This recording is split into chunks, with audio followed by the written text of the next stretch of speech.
अस्सलाम वालेकुम। आज हम सॉलिड स्टेट फिज़िक्स के एक टॉपिक के बारे में बात करेंगे जिसका नाम है इंट्रिंसिक सेमीकंडक्टर।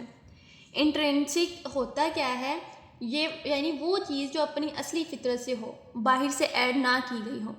इंट्रिंसिक सेमीकंडक्टर ऐसे सेमीकंडक्टर होते हैं जो कि प्योर सेमीकंडक्टर होते हैं, इसमें कोई इम्प्योरिटीज़ ऐड नहीं होती। एग्जाम्पल हम इसकी देख लेते हैं। सिलिकॉन जो है सेमीकंडक्टर होता है। आम तौर पर जो है इसमें से जो करंट गुजरता है वो थोड़ा गुजरता है, लेकिन जैसे ही इसमें इम्प्योरिटी ऐड करते हैं या फिर हम हीट देते हैं तो क्या होता है, इसकी कंडक्टिविटी बढ़ जाती है। इसे हम इलेक्ट्रॉनिक्स में यूज़ करते हैं और जर्मेनियम की जो है कंडक्टिविटी सिलिकॉन से भी ज़्यादा होती है। इससे पहले इलेक्ट्रॉनिक्स में यूज़ किया जाता था, लेकिन अब बहुत कम किया जाता है। अब इसका हम एटॉमिक स्ट्रक्चर देख लेते हैं। अब सिलिकॉन के 4 वैलेंस इलेक्ट्रॉन्स होते हैं, उसके 4 बॉन्ड्स बनते हैं विद नेबरिंग एटम्स और साथ में कोवैलेंट बॉन्डिंग होती है।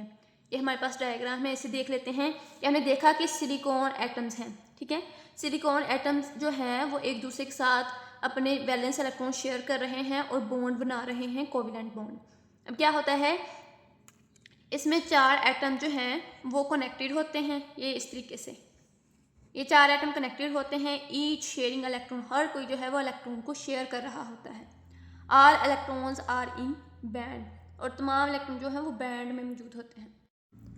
अब हम देख लेते हैं कि एट 0 केल्विन टेम्परेचर पे इस पर क्या इफेक्ट होगा।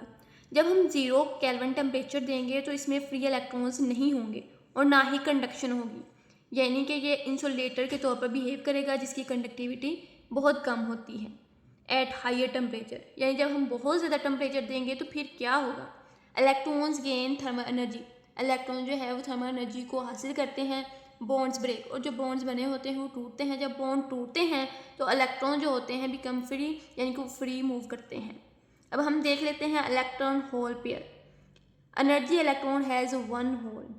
इंपॉर्टेंट इक्वेशन अगर हम देखें तो Ni is equal to P I. Ni जो है वो है नंबर ऑफ इलेक्ट्रॉन्स और Pi है नंबर ऑफ होल्स, यानी number of electrons is equal to है नंबर ऑफ होल्स। अब हम बात करते हैं जनरेशन की एंड रिकॉम्बिनेशन। जनरेशन क्या है कि इलेक्ट्रॉन को अगर हम माइनस करें होल से तो पेयर फॉर्म बन जाता है, लेकिन अगर रिकॉम्बिनेशन को देखा जाए और इलेक्ट्रॉन को हम प्लस करेंगे होल से तो ये ख़त्म हो जाता है बिल्कुल। और इक्विलिब्रियम स्टेट हमारे पास क्या आ जाती है, G is equal to R, यानी जनरेशन जो है वो बराबर होती है रिकॉम्बिनेशन के। ये हमारे पास इक्विलिब्रियम स्टेट आती है। अब हम देखेंगे mass action law. Mass action law के अकॉर्डिंग N और P का जो प्रोडक्ट होता है वो Ni स्क्वायर के इज इक्वल होता है। N होता है नंबर ऑफ इलेक्ट्रॉन्स और P होता है नंबर ऑफ होल्स। और मैस एक्शन लॉ के मुताबिक नंबर ऑफ इलेक्ट्रॉन्स का प्रोडक्ट जो है नंबर ऑफ होल्स के साथ कांस्टेंट के बराबर होता है। यहाँ पे Ni स्क्वायर जो है वो है इंट्रिंसिक कैरियर कंसंट्रेशन, और इंट्रिंसिक सेमीकंडक्टर में क्या होता है, N is equal to P होता है और ये बराबर होता है Ni के। अब हम देखते हैं एनर्जी बैंड डायग्राम।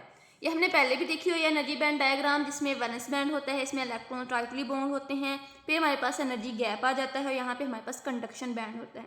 तो क्या होता है कि electrons jumps from valence band to conduction band, यानी यहाँ पे जो इलेक्ट्रॉन्स होते हैं यहाँ से जंप करेंगे कंडक्शन बैंड की तरफ, और यहाँ से चूंकि इलेक्ट्रॉन एक गया होता है तो यहाँ पे होल क्रिएट हो जाता है।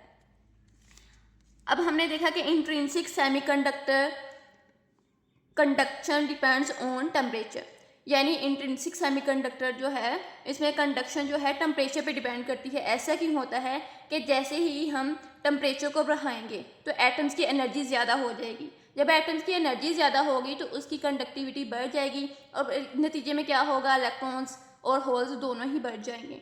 तो यही था हमारा आज का टॉपिक। होप सो आपको समझ आई होगी। मिलते हैं एक नेक्स्ट वीडियो में, तब तक के लिए अल्लाह हाफिज़।